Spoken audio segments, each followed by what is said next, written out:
The gate camera blinked red the moment Daniel stepped out of the taxi, and that single detail made his chest tighten before he even looked up at the house.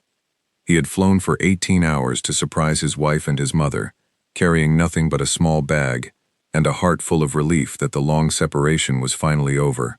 But something about the driveway felt wrong. The gravel had been swept too clean.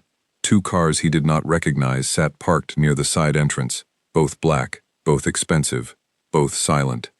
He paid the driver and stood there for a moment, staring at the mansion that had raised him. 3 years of working in another country to rebuild what his father had lost before his passing. 3 years of video calls that always seemed to end too quickly. 3 years of missing his wife Elena's voice in the quiet of a rented apartment on the other side of the world. He had pictured this moment so many times. Walking through the front doors, Elena running to him, his mother Margaret crying happy tears and telling him how proud his father would have been. None of that happened.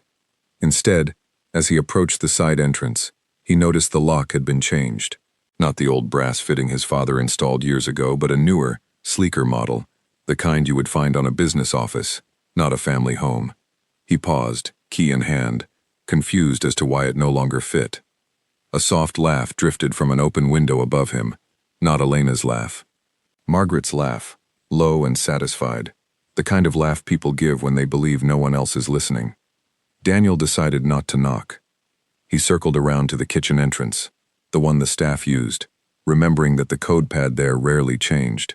His fingers moved quickly, punching in the numbers from memory, and the door clicked open. The kitchen was empty, unusually clean, as if no one had cooked a real meal in days. A folder sat on the counter, thick and bound with a red string, the kind used for legal papers. He did not touch it, not yet. Voices carried from the study down the hall, his mother's voice sharp and clipped, another voice, a man's, calm and businesslike. Daniel moved quietly, the way his father once taught him when they used to play hide-and-seek as a child in this very house, sliding along the wall so his shoes barely touched the floor. He stopped just outside the study door, which was open only a crack. Through it, he could see his mother seated at his father's old desk, papers spread in front of her, a cup of tea going cold beside her elbow. Across from her sat a man in a gray suit Daniel had never seen before, his briefcase open, more papers stacked neatly inside. "He is not due back for another 2 weeks," Margaret said, her voice steady, almost bored, as if she were discussing dinner plans rather than anything important. "By then, it will already be finalized. There is nothing he can do about paperwork that has already gone through the proper channels." The man in the suit adjusted his glasses. "And the wife? Elena? You are certain she will not interfere?" Margaret waved a hand dismissively. "Elena believes what I tell her. She always has. She thinks I am simply managing the estate while my son is away. She has no idea what is actually happening, and by the time she does, it will not matter." Daniel's stomach dropped. He had expected to walk into warm arms and a home-cooked meal. Instead, he was standing outside a locked door, listening to his own mother speak about his wife, as though she were an obstacle to be managed rather than family to be trusted. He should have stepped back. He should have taken a breath, thought it through, perhaps called Elena first, to understand what was going on before confronting anyone. But 3 years of distance, 3 years of feeling helpless while his father's health declined and eventually failed, 3 years of trusting that his mother was holding everything together in his absence, all of it rose up in him at once. He pushed the door open. Margaret's head snapped up first, her expression shifting through several emotions in the space of a second. Surprise, something close to fear, and then, astonishingly, irritation, as though he were the one who had done something wrong by walking into his own father's study. "Daniel." Her voice came out flat, careful. "You were not supposed to be here yet." The man in the gray suit closed his briefcase slowly, deliberately, saying nothing, clearly a professional who had seen family confrontations before and knew better than to insert himself into one uninvited. Daniel looked between the two of them, then down at the papers spread across his father's desk, papers with his father's signature on some, and a signature that looked suspiciously like his own on others, though he had signed nothing since arriving. "What is going on here?" he asked, his voice quieter than he expected, though every muscle in his body felt tight enough to snap. "Mother, what is this?" Margaret straightened her shoulders, folding her hands in front of her, the way she always did when she was preparing to explain something in a way that made her sound entirely reasonable. It was a gesture Daniel remembered from childhood, the calm before she rewrote whatever story needed rewriting. "Sit down," she said. "Let me explain everything properly, so you do not misunderstand." But Daniel did not sit down. He stood in the doorway of the study that used to belong to his father, looking at his mother and a stranger, and a stack of papers that suddenly made his homecoming feel like the beginning of something far more complicated than he had ever imagined. And for the first time since landing back in his own country, he felt genuinely afraid of what he was about to learn. Elena was nowhere in sight, and that absence, more than anything else in the room, made his hands begin to shake. "Where is my wife?" Daniel asked again, this time with more force behind the words, stepping fully into the study, so the door swung shut behind him with a soft click that seemed far louder than it should have. Margaret's eyes flicked toward the man in the gray suit, a silent signal that he understood immediately. He rose, gathered his briefcase, and offered a polite nod toward Daniel as he passed, saying nothing, his footsteps fading down the hallway and out through the front door. Whatever business he had come to conduct, it was clearly finished for the day, and clearly not something he wished to explain to the son of the house. "Elena is resting," Margaret said once they were alone. "She has not been feeling herself lately. I told her to take the guest room upstairs so she could have some quiet." "Resting," Daniel repeated, the word tasting strange in his mouth. "In her own house, in the middle of the afternoon, while you sign papers in my father's study with a lawyer I have never met." "You are exaggerating," Margaret said, though her voice had lost some of its earlier calm. "You walk in after 3 years away and immediately assume the worst of me. Do you know how hurtful that is, Daniel? I kept this house running. I kept everything together while you were on the other side of the world building your career and leaving the rest of us to manage." There it was, the familiar tactic, turning his concern into an accusation against him, making him feel guilty for questioning her instead of answering the question. Daniel had seen his mother do this to others over the years, to staff, to distant relatives, even once or twice to his father, but he had never expected to feel the full force of it directed at himself. "I am not accusing you of anything yet," he said, keeping his voice level with effort. "I am asking you to tell me what those papers are, and why you told that man Elena would not interfere with something." "Interfere with what, Mother?" Margaret's composure cracked, just slightly, a flicker across her features before she smoothed it back into place. "It is estate business. Complicated financial matters that would only confuse you right now, especially after such a long flight. You should rest first. We can discuss everything tomorrow, once you have had proper sleep." "I do not need sleep," Daniel said. "I need answers." For a long moment, neither of them spoke.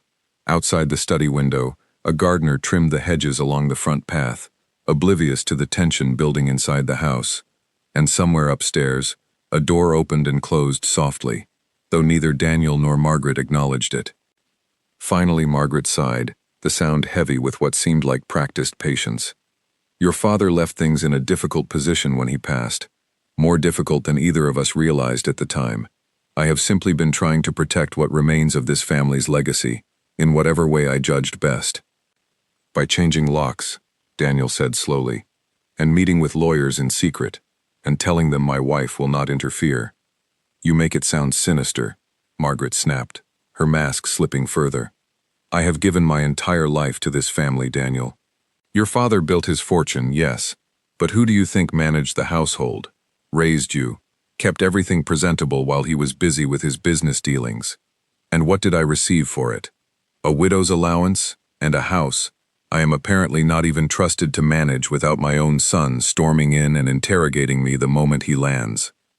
Daniel felt something cold settle in his chest, the beginning of understanding that this conversation was not simply about confusion or misplaced worry. There was resentment here, old and deep, resentment that had clearly been growing long before his father passed away, and possibly long before Daniel himself had left the country 3 years earlier. He thought of Elena resting upstairs, of the strange cars in the driveway, of the folder on the kitchen counter he had chosen not to open, and he understood, with a heaviness that settled into his bones, that his homecoming was not going to be the reunion he had imagined on every long flight and every lonely night abroad. Whatever his mother had been building in his absence, it was far larger than a simple misunderstanding, and it was about to unravel in ways none of them could yet predict. Daniel left the study without another word, taking the stairs 2 at a time, his heart pounding harder with every step. He needed to see Elena with his own eyes, to hear her voice, to know that whatever his mother had said about her resting was actually true and not another carefully arranged story. The upstairs hallway felt longer than he remembered, the family portraits along the wall watching him pass, like silent witnesses to everything that had changed since he left. He reached the guest room door and knocked softly. "Elena, it's me." There was a pause, then quick footsteps, and the door opened to reveal his wife standing there, her eyes widening in genuine shock before filling with tears. She threw her arms around him immediately, and for a moment, all the tension of the last few minutes dissolved into the simple relief of holding each other again after 3 long years apart. "You're here," she whispered against his shoulder. "You're actually here. Why didn't you tell me you were coming today?" "I wanted to surprise you," Daniel said, pulling back just enough to study her face. She looked thinner than he remembered, tired around the eyes in a way that worried him. "Elena, why are you in the guest room? Why aren't you in our room?" Elena's expression shifted, something guarded crossing her features. "Your mother said the plumbing needed repair in our wing. She moved my things in here about 2 weeks ago." Daniel felt his jaw tighten. "The plumbing is fine, Elena. I just walked through that hallway. Nothing looked touched."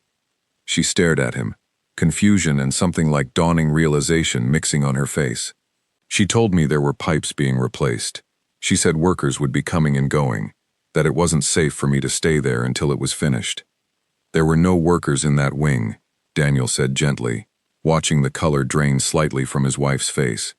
"Elena, I need you to tell me everything that has happened since I left. Everything. No matter how small it seems. I just walked in on my mother meeting with a lawyer in the study, discussing papers, and she told him you would not interfere with something. What is going on in this house?" Elena sat down slowly on the edge of the bed, her hands twisting together in her lap, a nervous habit Daniel recognized from the early days of their marriage, one she had mostly outgrown until, apparently recently. "I did not want to worry you while you were so far away," she began. "You had so much to manage already, rebuilding everything your father lost. I thought I could handle things here on my own. But Daniel, things have not felt right for a long time." "Tell me," he said, sitting beside her, taking her hand in his. "It started small," Elena said. "Little things I told myself I was imagining. Your mother began making decisions without consulting me. Decisions about the household staff, about which rooms were being used, about which parts of the estate were being shown to visitors. At first I thought she was simply trying to help, since you were gone and I was managing things alone. But then she started telling people things about me that were not true." "What kind of things?" Elena's eyes filled again, this time with something closer to hurt than fear. "She told some of the older staff that I was struggling to manage the household properly, that I was overwhelmed and making mistakes with the finances. She told your cousin Claire, when she visited last spring, that I had been distant and difficult since you left, implying that our marriage was suffering because of something I had done. None of it was true, Daniel, but she said it so calmly, so convincingly, that I began to wonder if perhaps I really was failing at something without realizing it." Daniel felt sick hearing this, understanding now why Elena's messages to him over the past year had sometimes felt shorter, more distant, less like herself. He had assumed it was simply the strain of separation, the natural wearing down that long distance puts on any relationship. He had never imagined his own mother was actively working to create that distance. "There's more," Elena continued, her voice dropping lower, as though she feared being overheard even now. "About 3 months ago, I noticed some of the jewelry your grandmother left me was missing from the safe. Not all of it, just a few pieces. Expensive ones. When I asked your mother about it, she said perhaps I had misplaced them, or that I should check whether I had packed them somewhere without remembering. I searched everywhere. They were simply gone. Did you report it to anyone?" "I mentioned it to Henry," Elena said, referring to the longtime family driver and informal head of household staff, a man who had worked for Daniel's family since before Daniel was born. "He told me quietly, when your mother was not around, that he had seen a man visiting the house late at night on several occasions, always after the staff had gone home, always leaving before morning. He said your mother introduced him once as a business associate named Andrew, someone helping her with investment matters, but Henry did not trust him. He said the way your mother spoke around this man was different than her usual manner, softer, almost nervous, which he found strange given how confident your mother normally carries herself. Daniel absorbed this information slowly, feeling the pieces of a much larger picture beginning to form in his mind, though the full shape of it remained frustratingly unclear. Did you ever meet this Andrew yourself? Elena nodded, once, briefly, when he arrived earlier than expected, and I happened to be in the front hall. Your mother introduced us quickly and ushered him into the study before I could ask any real questions. He seemed polished, wealthy, the kind of man who is used to being obeyed. Something about him made me uncomfortable, though I could not say exactly what. And the papers I saw today, Daniel said. The lawyer, the folder in the kitchen. Do you know anything about those? I know your mother has been spending a great deal of time in the study these past few months, Elena said. More than she ever used to. And I know she has made several trips into the city that she did not explain, always returning with new documents that she keeps locked away. I asked her once what she was working on, and she told me it was simply arranging your father's affairs properly, something she said would take time given how complicated his business dealings had become before he passed.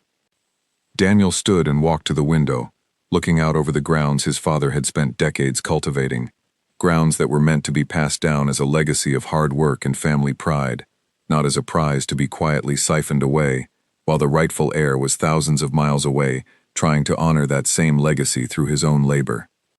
I need to see those papers, he said finally, the ones on the desk today, and whatever else is in that folder in the kitchen. If my mother is doing what I think she might be doing, we need proof before we confront her properly. Otherwise, she will simply deny everything and we will have nothing to stand on. Elena rose and joined him at the window. What do you think she is doing, Daniel? He was quiet for a long moment, watching a bird settle on the stone fountain below, an ordinary peaceful sight that felt entirely disconnected from the storm building inside the house behind him. I think, he said slowly, that my mother has convinced herself she deserves more than what my father left her, and that she has been finding ways, legal or otherwise, to take it before I could return and stop her. And this man, Andrew? I do not know yet, Daniel admitted, but I intend to find out very soon. They agreed to proceed carefully. Confronting Margaret directly, without solid evidence, would only give her the chance to hide whatever remained, to destroy documents, to prepare better excuses. Daniel needed proof, real proof, something undeniable that would hold up not just in a family argument, but in front of actual legal authorities if it came to that. That evening, after a tense dinner during which Margaret spoke mostly about mundane matters, weather, an upcoming charity event, the state of the roses in the garden, Daniel excused himself early, claiming exhaustion from his flight. Elena followed shortly after, and once they were alone in the guest room with the door locked, they began to plan. The study, Daniel said quietly, that is where she keeps everything. I saw a locked drawer in my father's old desk when I was young. One he told me contained important documents. I do not know if it is still locked the same way, but it is worth checking. She rarely leaves the house before mid-morning, Elena said. If we wait until early morning, before the staff arrive and while she is still sleeping, we might have an hour, perhaps more, to look through the study without anyone noticing. Daniel nodded, though a part of him hated the idea of sneaking through his own father's study, like an intruder in his childhood home.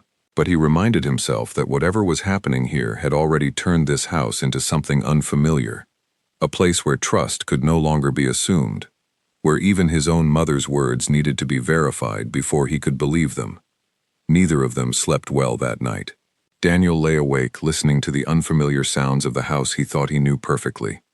The creak of old wood settling, the distant hum of the heating system, footsteps somewhere down the hall that stopped just outside their door for a moment before continuing on. He wondered if it was his mother, checking on them, or perhaps someone else entirely, though he told himself it was likely nothing, simply an old house full of old sounds that felt more sinister now that he knew what he knew. At exactly 5 in the morning, before the first hint of daylight touched the windows, Daniel and Elena rose quietly and made their way down the back staircase, the one that led directly toward the study, without passing near Margaret's bedroom. The house was silent except for the ticking of the grandfather clock in the main hallway, a sound Daniel remembered from childhood, always steady, always present, no matter what chaos unfolded around it. The study door was unlocked, and they slipped inside, closing it softly behind them. Daniel moved toward his father's old desk, running his hand along the underside until he found the small mechanism his father had shown him years ago, a hidden latch that released a drawer most people would never notice existed. It clicked open, revealing a stack of folders, neatly organized, each labeled with dates going back several months. "Elena," he whispered, pulling out the first folder. "Look at this."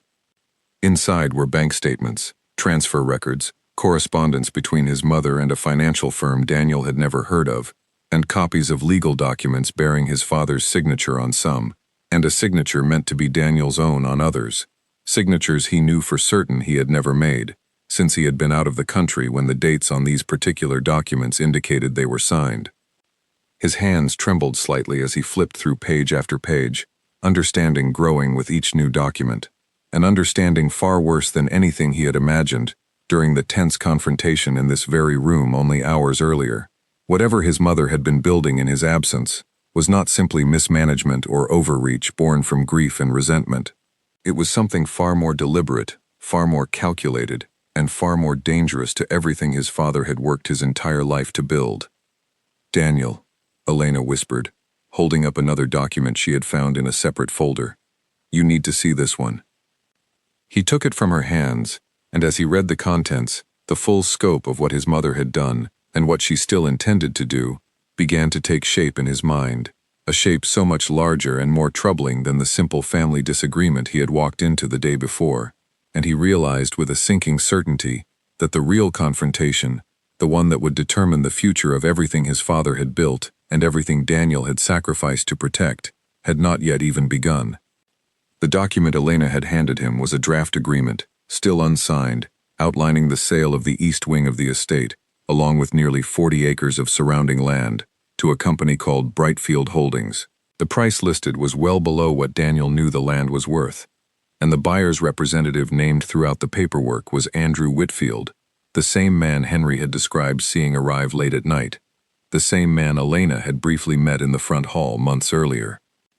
Beneath that draft agreement sat something even more troubling, a separate folder containing what appeared to be an amended version of his father's will, dated only 4 months after his actual passing, with a signature meant to represent Daniel's approval as co-executor of the estate. Daniel stared at the signature for a long time, comparing it in his mind to his own handwriting, certain beyond any doubt that he had never signed such a document, certain that he had been in another country entirely on the date listed.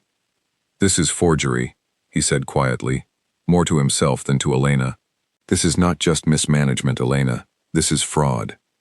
They gathered copies of everything they could using Daniel's phone, photographing each page carefully, before returning the originals exactly as they had found them, careful to leave no trace that anyone had been through the drawer.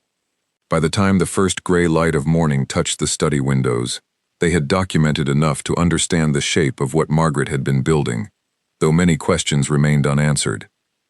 They slipped back upstairs just as the household began to stir, the distant sound of Grace, the longtime housekeeper, moving through the kitchen below, preparing for the day ahead as she had done for over 20 years. Daniel and Elena said nothing to each other beyond quiet acknowledgement, both understanding that the coming days would require patience and careful strategy rather than immediate confrontation. But patience proved difficult to maintain. Later that same morning, as Daniel sat in the breakfast room pretending to read a newspaper while his mind turned over everything he had discovered, Margaret entered wearing her usual composed expression, though something in her eyes suggested she had slept poorly. "You look tired," she observed, taking her seat across from him. "Jet lag, I imagine. It always takes several days to adjust properly." "I slept fine," Daniel said, setting down the newspaper. "Mother, I think it is time we finish the conversation from yesterday, properly this time, without interruptions." Margaret's hand paused over her teacup. "I told you, it is complicated estate business, nothing you need to concern yourself with." "I disagree," Daniel said, keeping his voice calm, despite the anger simmering beneath the surface. especially since some of the paperwork appears to carry my signature on documents I never signed. The color drained from Margaret's face so quickly that for a moment Daniel almost felt a flicker of guilt, quickly replaced by resolve as he watched her expression shift from shock into something colder, more calculating, the mask of a woman deciding how much of the truth to reveal and how much to continue concealing. "How would you know anything about signatures?" she said slowly. "Unless you had been somewhere you should not have been." "That is not the point, Mother. The point is that someone forged documents in my name to authorize the sale of family land to a man named Andrew Whitfield, land that was never meant to leave this family. The point is that you have been telling my wife lies for months to isolate her, and telling lawyers that she would not interfere with your plans. The point is that whatever grief or resentment you have been carrying since Father passed, it does not give you the right to steal from your own family." Margaret's composure finally cracked completely, and what emerged from beneath it was not the calm, controlled woman Daniel had known his entire life, but something raw, wounded, and furious in equal measure. "You want to talk about rights," she said, her voice rising for the first time since Daniel had returned. "Let me tell you about rights, Daniel. Your father built this fortune. Yes, everyone always says that. Your father built this. Your father built that. But who managed this household for 30 years while he traveled for business, entertained clients, built his reputation? Who raised you, practically alone, while he was too busy building his legacy to spend time actually being present in it? I gave my entire life to this family, and when he passed, what did I receive? A modest allowance, and a house that technically belongs to you, my own son, as though I am simply a guest here, rather than the woman who held everything together for 3 decades. That is not an excuse for forgery, Daniel said, though something in her words gave him pause, a glimpse of genuine pain beneath the calculated cruelty of her recent actions. It is not an excuse, Margaret agreed, surprising him. It is an explanation if you are willing to hear it.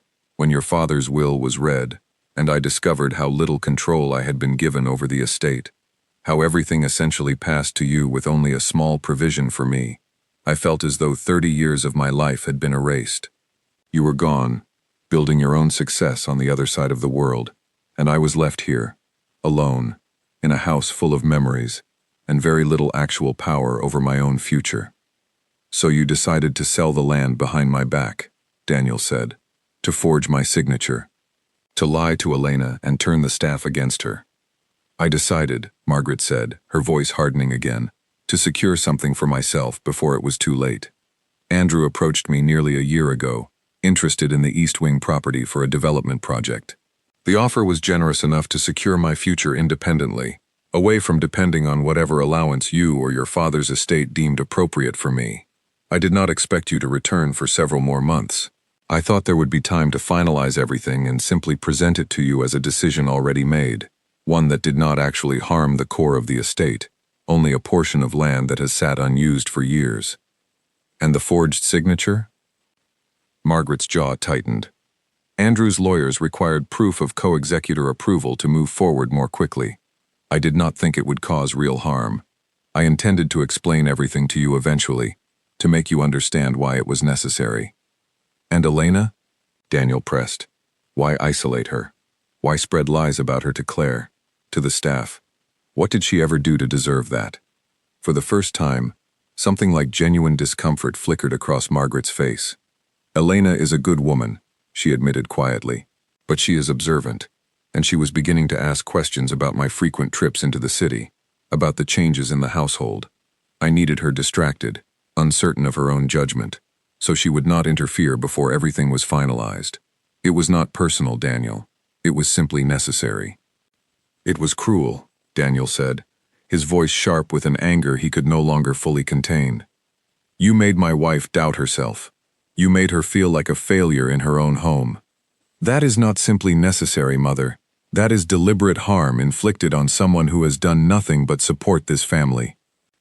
Margaret said nothing for a long moment, staring down at her cold tea, and when she finally looked up, her eyes were wet, though whether from genuine remorse or simply the sting of being caught, Daniel could not be certain. What do you intend to do now? She asked quietly. Before Daniel could answer, the breakfast room door opened, and Grace the housekeeper stepped inside, her expression uncertain, clearly having overheard at least part of the raised voices from the hallway. "I apologize for interrupting," she said carefully, "but there is a call for you, Daniel. A man named Peter saying he handles the family's financial accounts. He said it was urgent." Daniel exchanged a glance with Elena, who had quietly entered the room sometime during the confrontation, and now stood near the doorway, her expression a mixture of vindication and lingering hurt. "I will take it," Daniel said, rising from the table. As he passed Grace in the doorway, she caught his arm gently, lowering her voice so only he could hear. "Sir, if I may say something, I have worked in this house for over 20 years, since before you were born. I did not agree with everything that has happened these past months, but I was afraid to speak up, afraid of losing my position, afraid of being accused of interfering in family matters that were not mine to comment on. I am sorry for that silence now, seeing how much it may have cost you and your wife." Daniel paused, studying the older woman's face, seeing genuine regret there rather than mere self-preservation. "What do you know, Grace? Anything that could help me understand the full picture?" Grace glanced back toward the breakfast room, where Margaret still sat, before lowering her voice further. "There have been visitors besides Mr. Whitfield, sir. Another gentleman, older, who came several times over the past 6 months, always meeting privately with your mother in the study, always leaving with documents in hand. I do not know his name, but I overheard him mentioned once as someone helping to expedite certain paperwork through connections he had in the local records office." Daniel felt a chill settle over him at this new information, understanding that whatever his mother had built extended beyond a single business arrangement with Andrew Whitfield, potentially involving someone with access to official government records, someone capable of making forged documents appear legitimate through channels that should have caught such fraud immediately. "Thank you, Grace," he said quietly. "I will remember your honesty." He continued toward the phone in the hallway, his mind racing through the implications of what he had just learned, understanding that the confrontation with his mother, difficult as it had been, represented only the beginning of untangling a scheme that had clearly involved more people, more resources, and more deliberate planning than he had initially realized.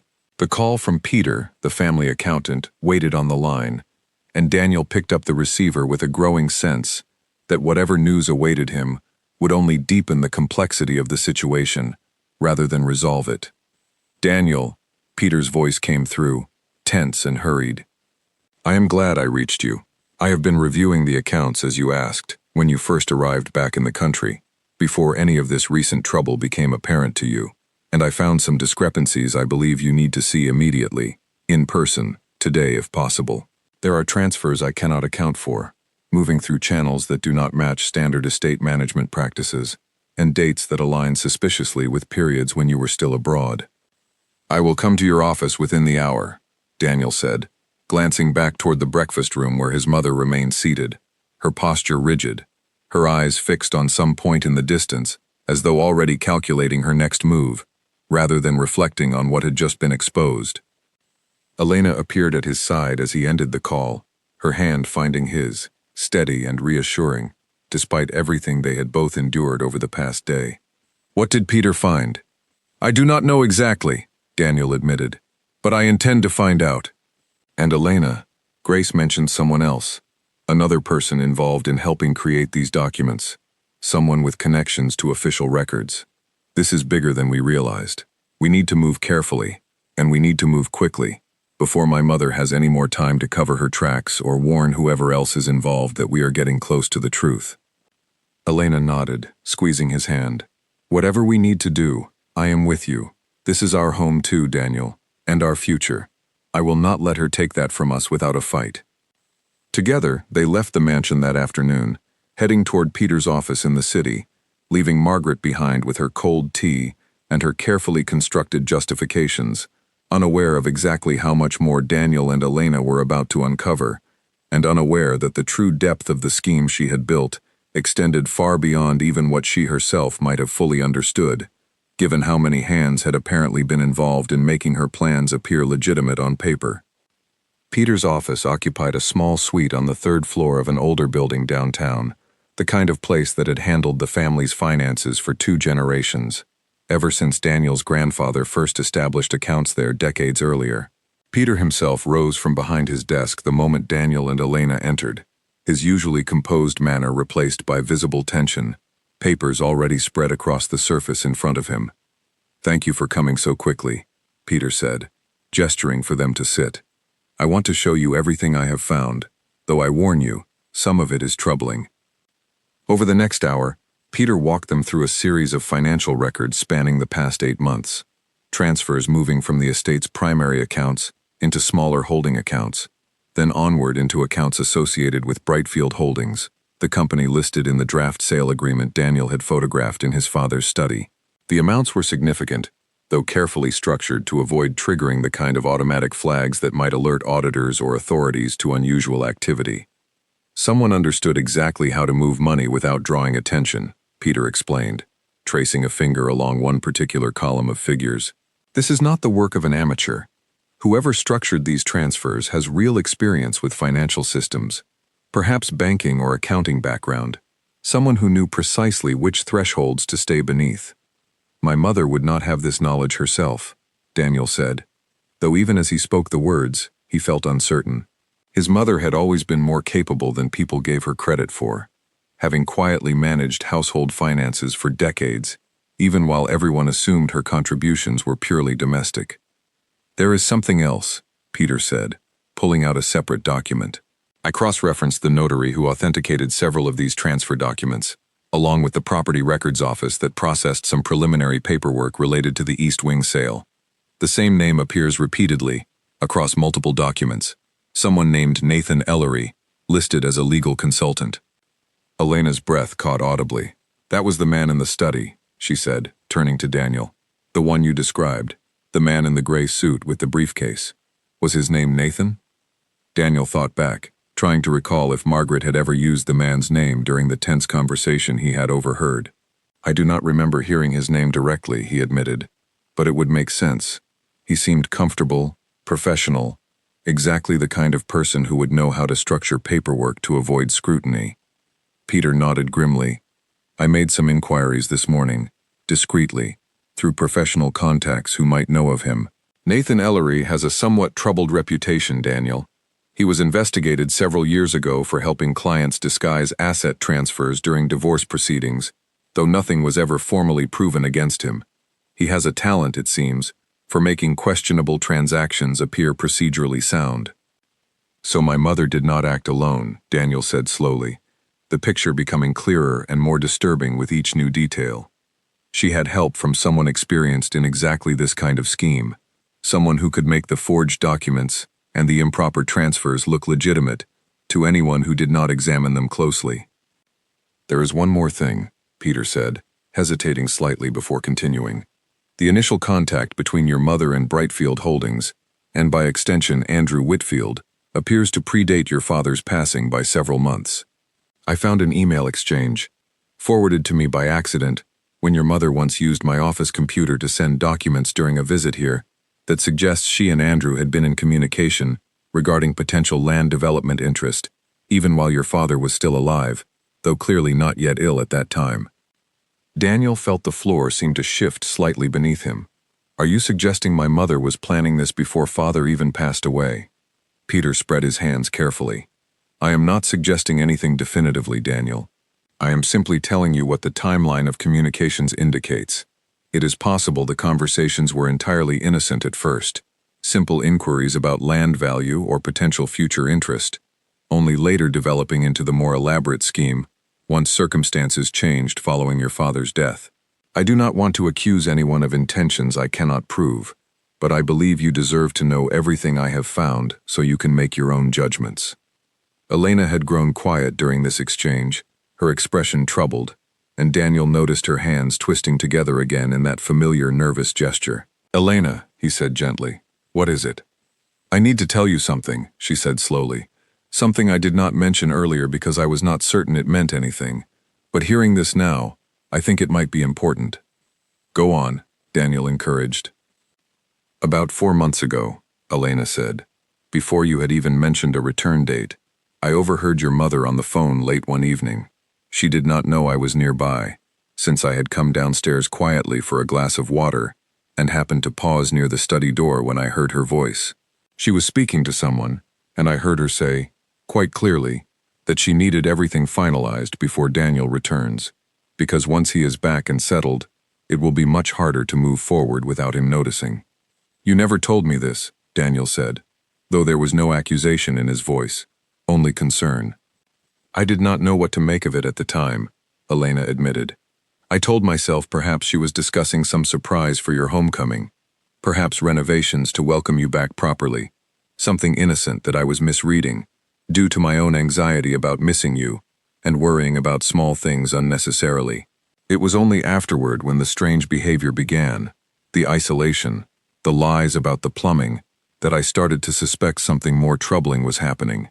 But by then, I did not have proof of anything, only feelings and small inconsistencies that seemed too fragile to bring to you across such distance, especially when you had so much of your own stress managing your work abroad. Daniel reached for her hand, understanding the guilt she carried for not speaking up sooner, though he felt no anger toward her for it. You were trying to protect me from worry, while I was too far away to actually help, he said. That is not something you need to apologize for, Elena. My mother put you in an impossible position, isolated and uncertain, questioning your own judgment, because she deliberately made you doubt yourself. None of this is your fault. Peter cleared his throat gently, drawing their attention back to the practical matters at hand. Given everything we now know, I believe you have grounds to pursue this formally, Daniel. The forged signature alone constitutes serious fraud.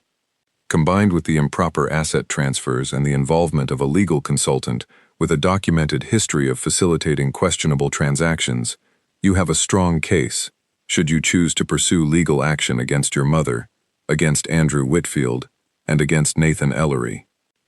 I do not want to destroy my mother, Daniel said quietly, surprising even himself with the admission. Whatever she has done, however wrong it is, she is still my mother, and I understand, at least partially, the pain that drove her toward this decision. I want to stop what she is doing.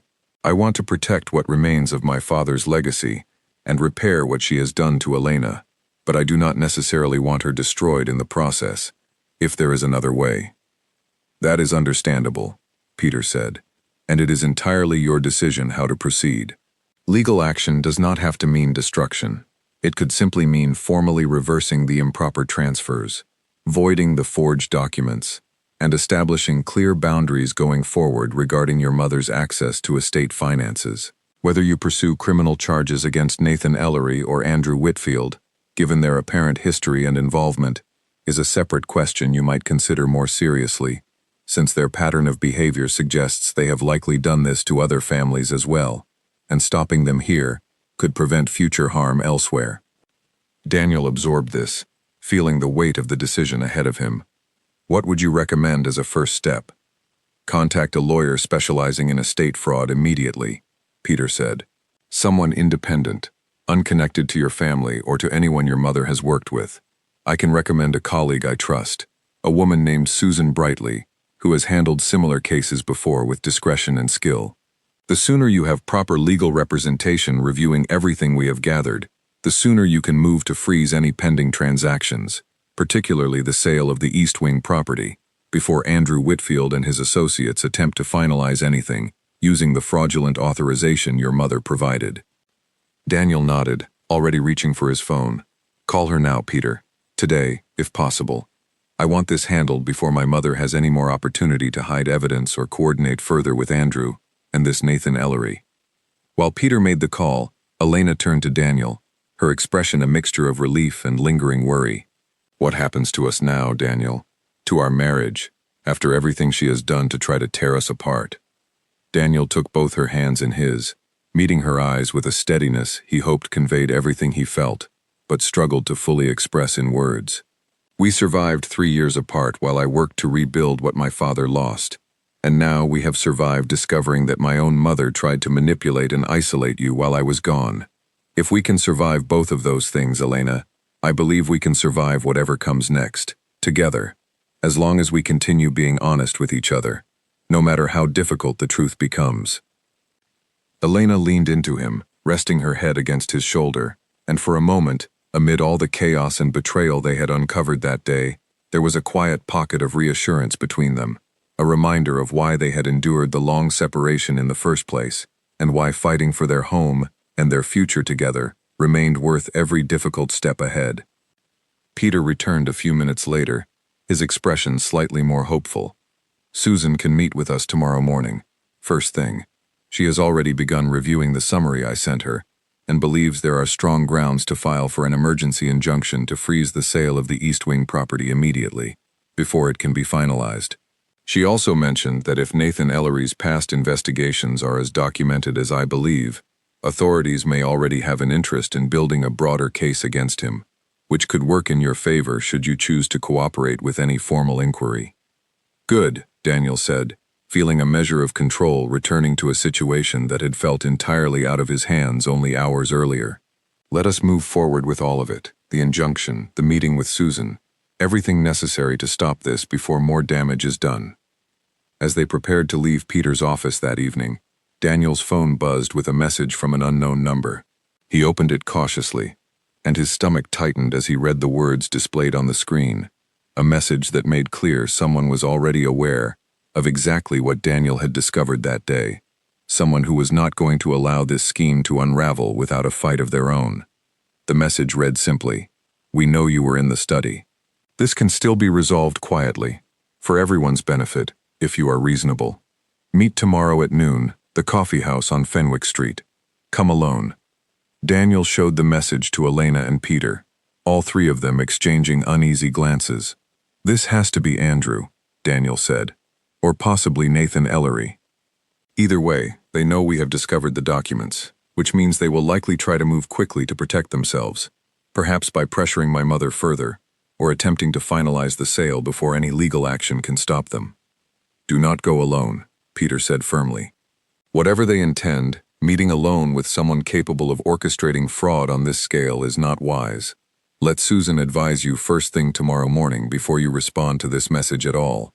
Daniel agreed, though the temptation to confront whoever had sent the message immediately gnawed at him throughout the sleepless night that followed. He and Elena stayed at a hotel near Peter's office that evening, rather than returning to the mansion, both feeling it wiser to distance themselves from Margaret and whoever else might be watching their movements until they had proper legal guidance in place. The next morning, Susan Brightly proved to be exactly the kind of lawyer Peter had promised. Sharp, direct, and clearly experienced with cases involving family estates torn apart by hidden schemes. She reviewed every document Daniel and Elena had gathered, listened carefully to the timeline Peter had assembled, and within an hour had already drafted the paperwork necessary to file for an emergency injunction, freezing the sale of the East Wing property. "The forged signature is your strongest piece of evidence," Susan explained, spreading the photographed documents across her desk. "Combined with the suspicious timing of the financial transfers and Nathan Ellery's documented history, we have more than enough to bring this before a judge quickly. I have already reached out to a colleague at the district attorney's office who has an ongoing interest in Ellery's activities. They will likely want to open a formal inquiry once they see this evidence." "What about the message I received?" Daniel asked, showing her his phone. "Should I respond? Agree to meet them?" Susan considered this carefully. "It could work in our favor, actually, if handled properly. If you are willing, we could arrange for you to meet at the coffee house as requested, but with proper precautions, recording the conversation with your knowledge and consent under the law, and having someone nearby for safety. Whatever they say, hoping to negotiate you into silence or into accepting some settlement to make this disappear quietly, could provide exactly the kind of direct evidence we need to strengthen the case even further." Daniel agreed to the plan, though Elena expressed reluctance at the idea of him meeting alone with people who had already shown themselves capable of significant deception. "I will be careful," he promised her, "and Susan will have someone stationed nearby the entire time. This is our best chance to end this properly, Elena, rather than dragging out a lengthy legal battle that could take months or years to resolve fully." The following day, Daniel arrived at the coffee house on Fenwick Street, precisely at noon, his phone recording discreetly in his jacket pocket, exactly as Susan had instructed after confirming the legal requirements for consent recording in their jurisdiction. Andrew Whitfield sat waiting at a corner table, looking considerably less polished than the composed businessman Elena had described from their brief encounter months earlier. "Thank you for coming," Andrew said as Daniel took the seat across from him. I hoped we could discuss this like reasonable people, without unnecessary complications. That depends entirely on what you have to say, Daniel replied evenly. Andrew leaned forward slightly, lowering his voice. Your mother came to me nearly a year ago, interested in securing her financial independence, given her concerns about her position within the family estate. I saw an opportunity for a legitimate business arrangement, purchasing land that would benefit from development while providing her the security she felt she deserved. Nathan handled the legal paperwork to ensure everything proceeded smoothly, given the complexities of estate law. You mean he forged my signature? Daniel said flatly. Andrew's composure flickered slightly. There were certain procedural shortcuts taken. Yes, to expedite matters your mother assured us would not cause genuine harm, since the land in question represented only a small portion of the overall estate. I understand now that this may have exceeded what you consider acceptable, and I am prepared to discuss a resolution that avoids unnecessary legal entanglement for everyone involved, including your mother, who I believe acted out of genuine distress rather than malicious intent. What kind of resolution are you proposing? We could simply void the current agreement, Andrew said, return any funds already exchanged, and consider this matter closed quietly between us, without involving lawyers, authorities, or public scrutiny that could damage your family's reputation, as well as my own business standing. Nathan has assured me this can all be reversed cleanly, provided we proceed with discretion rather than escalation. Daniel studied the man across from him, understanding that this offer, reasonable as it sounded, was ultimately an attempt to avoid accountability, rather than a genuine acknowledgement of wrongdoing. And Nathan Ellery's other activities, Daniel said, the ones the district attorney's office has apparently already taken interest in, should those also simply disappear quietly? Andrew's face paled visibly. I am not certain what you are referring to. I think you understand exactly what I am referring to, Daniel said, standing from the table.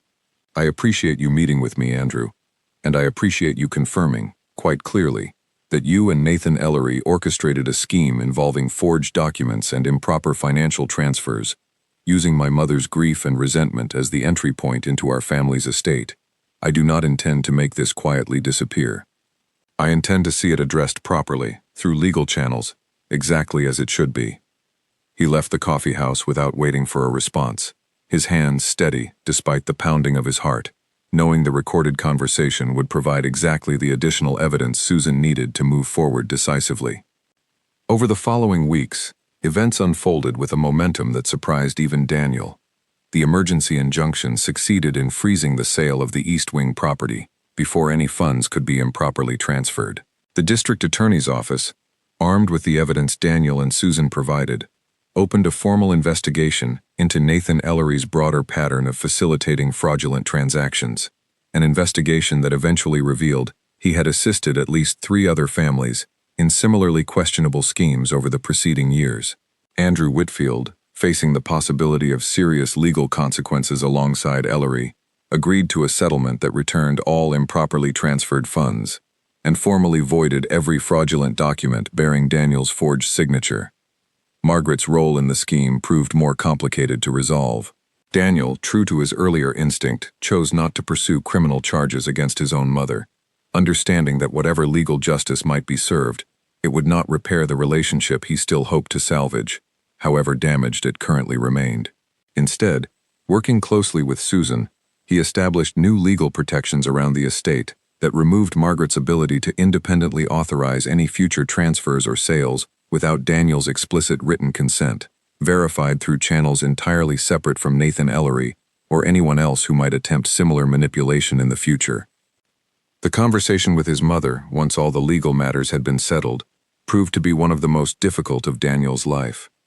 He returned to the mansion alone one afternoon, finding Margaret sitting quietly in the garden, looking considerably older and more fragile than the composed woman who had greeted him with careful excuses only weeks earlier. I suppose you have come to tell me how this will end, she said without looking up as he approached. I have come to tell you how things will be going forward, Daniel corrected gently, sitting on the bench beside her. I am not pressing criminal charges against you, Mother. I could not bring myself to see you face that kind of consequence, despite everything you have done. Margaret's eyes filled with tears, and for the first time since his return, Daniel saw something genuine in her expression, unguarded grief rather than calculated performance. "Why?" she asked quietly. "After everything, why would you protect me?" "Because you are still my mother," Daniel said simply, "and because I understand, at least partially, the fear and resentment that drove you to this. That does not excuse what you did, Mother, and it does not mean things can return to how they were before. But it means I am choosing to give you a chance to rebuild trust, slowly, rather than destroying whatever relationship remains between us entirely." "What does that mean, practically?" Margaret asked. "It means you will remain welcome in this house," Daniel said, "but you will no longer have independent control over any estate finances or property decisions. Every transaction going forward requires my explicit approval, verified directly with me, not through intermediaries or lawyers of your own choosing. It means you will apologize to Elena, genuinely, for the months of isolation and lies you subjected her to, and you will work to rebuild trust with her over time, understanding that trust, once broken this severely, cannot simply be restored through a single conversation." Margaret nodded slowly, wiping at her eyes. "I will do that," she said. "I owe her that much and more. And Andrew Whitfield, Nathan Ellery, anyone else who approaches you in the future with similar arrangements," Daniel continued, "you come to me immediately, before any agreements, before any signatures, before any secret meetings in the study. If you are struggling financially, if you feel unheard or undervalued within this family, you tell me directly, and we find a solution together, honestly, rather than through schemes that ultimately harm everyone involved, including yourself." "I understand," Margaret said. "I am sorry, Daniel. Truly sorry. Not simply for being discovered, but for the pain I caused you and Elena both. I let old resentments convince me that deception was easier than honest conversation, and I see now how much damage that choice created." Daniel studied his mother's face, searching for any hint of the old manipulation, any sign that her apology was simply another calculated performance, rather than genuine remorse. What he found instead was simply an aging woman, tired and diminished by the consequences of her own choices, someone who had lost her way through grief and resentment, but who now seemed to understand, perhaps for the first time, the true cost of the path she had chosen. "I hope you mean that," he said finally, "because rebuilding this family is going to take time, Mother, and it will require honesty from both of us, not just careful words in a difficult moment." That evening, Elena joined them in the garden, and though the conversation between her and Margaret remained tentative and careful, marked by long pauses and the weight of unresolved hurt, it represented a beginning rather than an ending, a fragile first step toward repairing what had been broken, rather than simply walking away from it entirely. In the weeks that followed, the mansion slowly began to feel like a home again, rather than a battleground of hidden schemes and quiet betrayals. Daniel worked closely with Peter to ensure the estate's finances remained protected against any future manipulation, establishing clear systems of accountability that would prevent anyone, family or outsider, from ever again exploiting the trust and distance that had once made his family so vulnerable. Elena, slowly, began reclaiming the confidence that months of isolation and manipulation had eroded, finding support not only from Daniel, but from Grace and Henry, and the other staff members who had witnessed her unfair treatment, and now made quiet efforts to demonstrate their genuine respect and loyalty. Margaret, for her part, kept her promise, working gradually to rebuild trust through consistent honesty rather than empty words, understanding that the family's forgiveness, however genuinely offered, would need to be earned repeatedly over time, rather than assumed as an automatic right.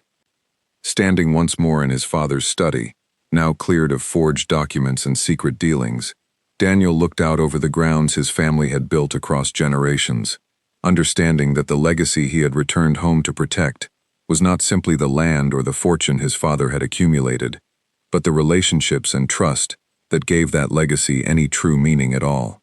He had walked into his mother's deception expecting only a joyful homecoming, and instead had uncovered betrayal, resilience, and ultimately, the difficult but necessary work of rebuilding a family from the fractures that grief and resentment had created. It would take time, patience, and continued vigilance to ensure the trust broken so deeply could ever be fully restored. But for the first time since stepping through that side door, and hearing his mother's voice through a barely open study door, Daniel felt a genuine sense of hope rather than dread, believing that whatever challenges remained ahead, he and Elena would face them together, with clear eyes and an unshakable commitment to honesty, no matter how difficult that honesty proved to be.